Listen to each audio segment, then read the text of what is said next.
Dobrý deň, vítam vás pri dnešnom videonávode, v ktorom si spolu ukážeme import bankových výpisov a načítanie pracovných súborov do aplikácie Transakčná.sk. V minulom videu sme si ukázali základné funkcie aplikácie a uložili sme si pracovný súbor.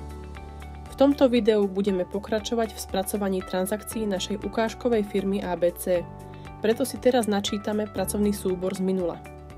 Pracovný súbor vyberieme buď oknom prieskumníka, ktoré sa otvorí po stlačení tlačidla načítať. Pracovný súbor alebo pracovný súbor pretiahneme z plochy do tabuľky v aplikácii. Načítaním pracovného súboru budú nahradené všetky riadky obsahom pracovného súboru. Vidíme, že sa nám načítali všetky riadky tak, ako sme ich naposledy uložili. Môžeme teda pokračovať v práci, a to importom výpisov z banky. Výpisy sme stiahli z českej FIO banky vo formáte XML.BA. Máme stiahnutých 10 denných výpisov, ktoré naimportujeme naraz buď kliknutím na tlačidlo Importovať výpisy alebo pretiahnutím z plochy do tabuľky v aplikácii. Aplikácia po dokončení importu ukáže protokol, ktorý je vhodné skontrolovať, aby sme sa dozvedeli, či import prebehol v poriadku. Aplikácia z výpisu automaticky načítala všetky informácie, vybrala len odchádzajúce transakcie, vďaka správne vyplneným IBANom detekovala prevod medzi účtami v rámci banky, detekovala úhradu daní Slovenskému daňovému úradu, detekovala nákupy kartou, výber hotovosti z bankomatu, nejaké bankové prevody a vypočítala daň. Transakcie stačí už len v rýchlosti skontrolovať.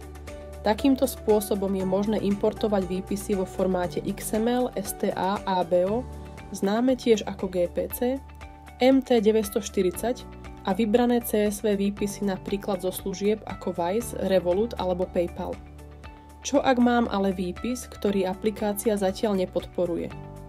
Aplikácia pri neúspešnom importe ponúkne možnosť odoslať výpis na analýzu. U nás potom výpis zanalyzujeme a ak to bude možné, zapracujeme podporu nového formátu do aplikácie. Výpisy zaslané na analýzu po 14 dňoch vymažeme.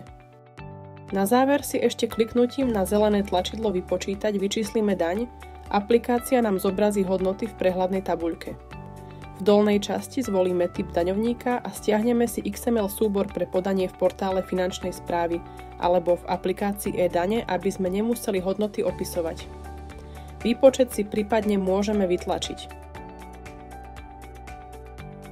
Pre archiváciu si môžeme vytlačiť aj riadky z tabuľky.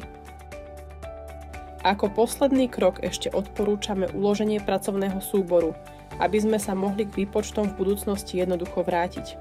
Týmto máme spracovanie transakčnej dane za apríl 2025 pre firmu ABC hotové.